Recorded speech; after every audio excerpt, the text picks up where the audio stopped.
Bonsoir my spicy people, welcome back to Nice. Je suis Nice et vous regardez Nice. Alors, maintenant, c'est la nuit et les raisons pourquoi j'ai fait la vidéo pendant la nuit, parce que maintenant, j'ai une colocataire que je partage ma chambre avec. Et voilà, she's not here. So that's why I'm doing this video right now at night. It's 10:36. Je vais vous expliquer les 3 choses que je regrette quand j'étais en France. I'm going to share with you guys 3 things that I regret. Like, these things still haunts me at night. Like, I would be reading some angst fanfics and crying because Jungkook is going to die out of disease, and then suddenly I will remember one of these 3 and I feel sad. I'm going to give you guys the background story how I get to this exchange program. So basically, I'm majoring in French. During my first semester, we have this one tutor named Kak Didi.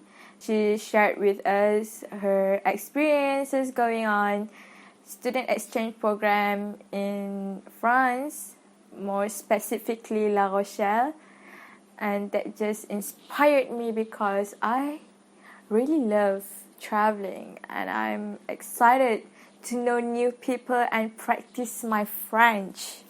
So the first thing that I regret is the type of visa.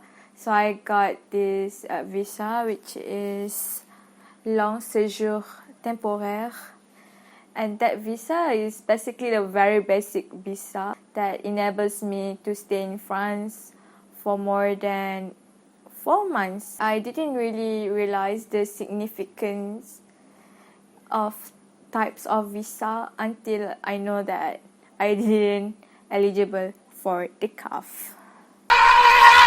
You guys might not know about this, and even I do not know about this. French government, they have this CAF, which is Caisse d'allocation familiale, and they also have helps in terms of rent for the students, including international students. So the government will give back half of your rent to you. So my rent in France is 401 euro per month, and that's like 1,800 ringgit. And my friend who rent same apartment as mine, she got like 195 euro for 4 months, and the government will start giving you rent back. They will pay back half of your rent starting from the 2nd month. And because of the visa, I couldn't work because the visa that I have is very basic and it didn't allow me to work. If I have the long séjour, I can work for 30 hours per week. Maximum is 30 hours per week. And do you guys know how much they pay for part-timers? For 1 hour, if I wipe the table at sushi restaurant, I could get 10 euro.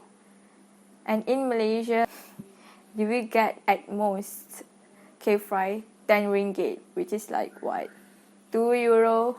Oh boy, I still feel bitter when I think about it. I didn't buy mutual or any life insurance.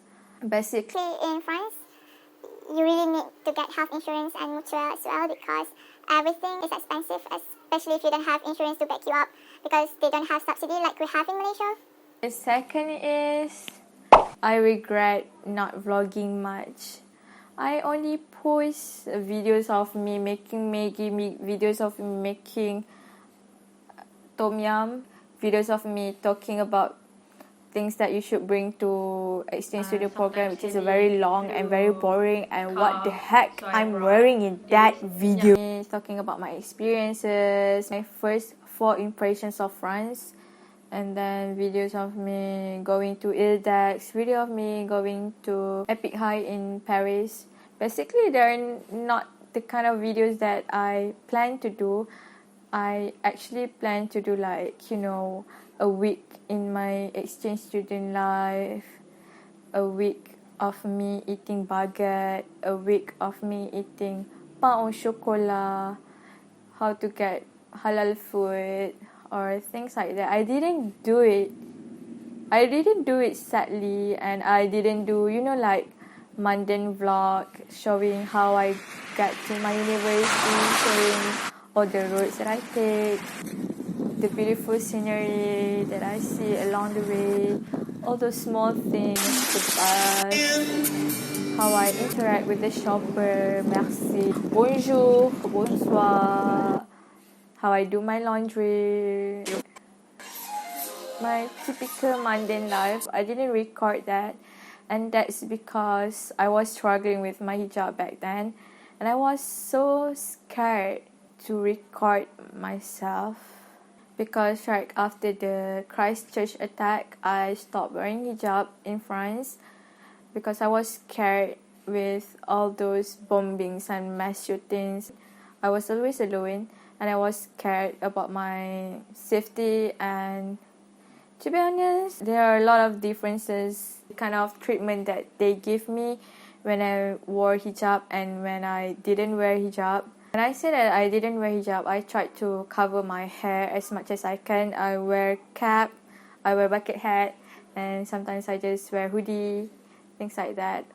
I wish that I didn't care much about what people will think about me, because I was scared that if I post videos about my life in France, my friends would say things about me, which they did.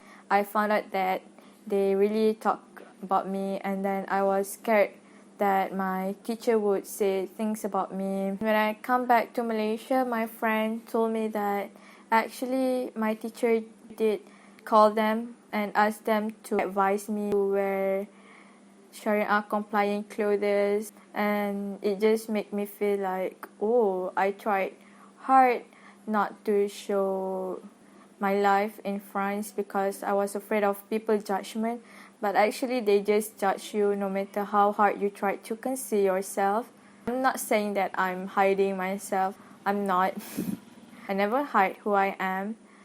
It brings me so much pain when I think about it, when I think that I didn't vlog because I'm afraid of others' judgments towards me when they already judged me in the first hand.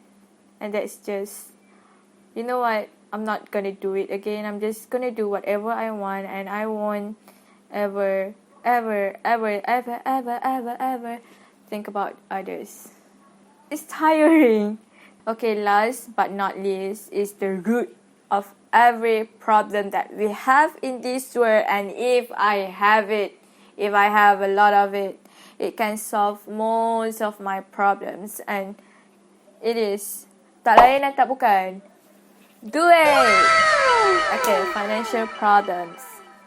Before I went there, I actually prepared for a long time the money. I talked to my parents about it, and they told me that I need to save up and I need to search for scholarships because they couldn't afford to give me like 30,000 bucks. I tried. I was having quite a hard time when I was there because of financial problem. I couldn't go to countries that I planned to go. Oh my god, I feel so sad when I think about it. I mean, like, I was in France and then I could just easily go to these countries, but I did not have enough money. My visa didn't allow me to get calf or even work. It feels like the whole world is conspiring against me, and it just makes everything so sad. I was so stressed, and then I fell sick, but I didn't have insurance. All of these things just, makes everything worse, and it just spoil what is supposed to be the best memory of my university life. Don't be too sad if things don't go the way that you want. Life will prevail at the end. Life is marathon. We don't know what is in front of us, and stay spicy, stay funky. Je t'aime.